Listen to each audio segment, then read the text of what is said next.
Men are more likely to receive custody of their children if they ask for it. If men seek custody in a court in the United States of America, statistically, they are 90% likely to receive more custody or possibly even exactly what they were asking for. It's true. It's only 4%. Only 4% of men fight for custody of their children. And when they do, it's successful 90% of the time. So that would tell me that court actually favors men. You mentioned that men get custody when they ask for it. And that presumes that women don't have to ask for it. Why doesn't it begin equal and men not having to ask for custody if they are actually full parents, just like the mom? That's a conversation to have with men, too. They're the ones who wrote the laws. I mean, it kind of, but she's also telling the truth. I do agree with the lady that brought up the question about why are they not both presumed to want 50% of custody, where they split custody, and I don't know if the courts just assume that the women want it for whatever reason, but I think she did have a valid question, as to why aren't men automatically assumed to want custody? I think there's things to consider when you're talking about custody, especially residential and where the child is going to school. So typically when a divorce is occurring, the man will move out and not necessarily maintain the school district, right? And so you have to think about the one parent has to maintain residential custody.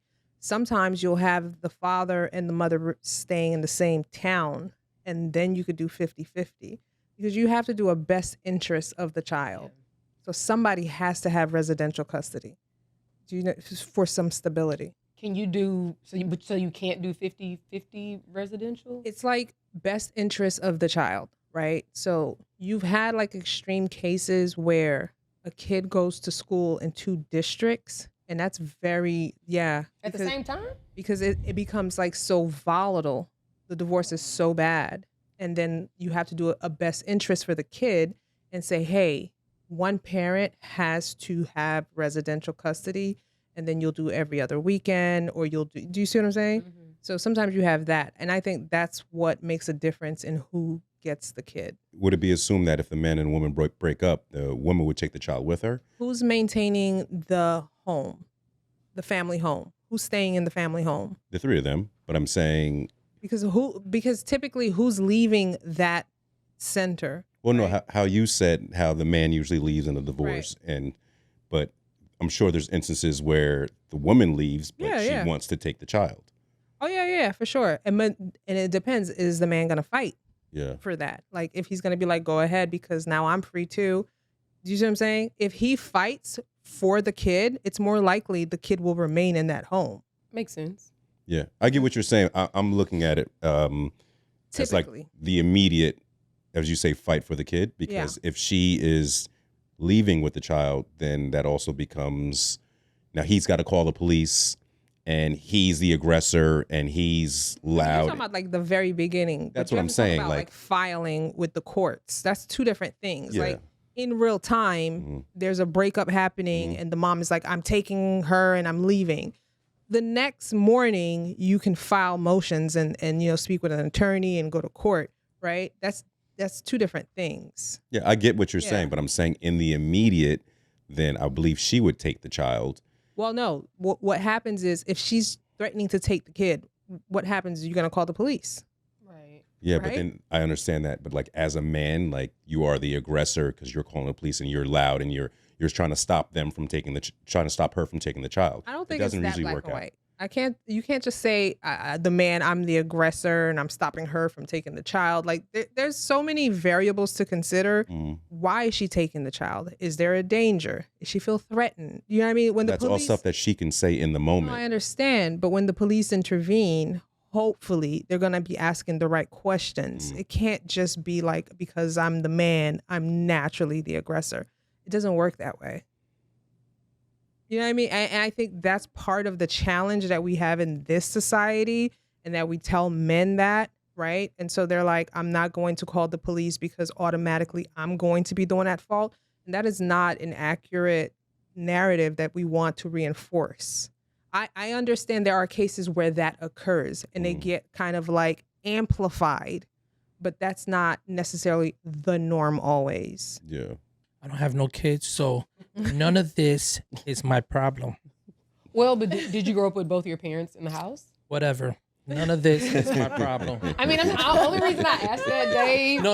I did it. My father left when I was 1.5, 2. Then my stepfather got in the picture, and that was a whole other nonsense. So yeah, physical abuse and all kinds of dumb shit that happens when you're not the actual biological child of that person, and then you gotta look forward that this person loves you correctly. And I mean, he did a lot of good things, and still, I come to realize as I got older though, and came into my self-reflection of knowledge and stuff, that he went through a lot of things, and he was just lashing out of all the things that he went through when he was little, like I did, that made me run away and become the person I was. So it allowed me to forgive him, to say, hey, you went through something too, and you didn't know how to deal with it, and you just took it out on us because his biological daughter didn't experience what we experienced, me and my sisters. Yeah, so, I mean, he's dead now. I don't think it was more of a beating. I think he wanted to become something. From what I'm grasping, he wanted to be an actor. He was a good-looking man, and he couldn't be that. His parents were religious, so he had to settle and do the whole rat race and work 9 to 5, and he became like a doorman for all his life. And I guess maybe at some point he wasn't happy with that. Yeah, when you have a talent for something, you're deprived of your talent for whatever it is. So I think that we were getting the bitterness part of his, Journey. I think it's both, only because if you're gonna insert yourself into someone's life, you're like, I'm marrying this woman. She has, how many of y'all is it?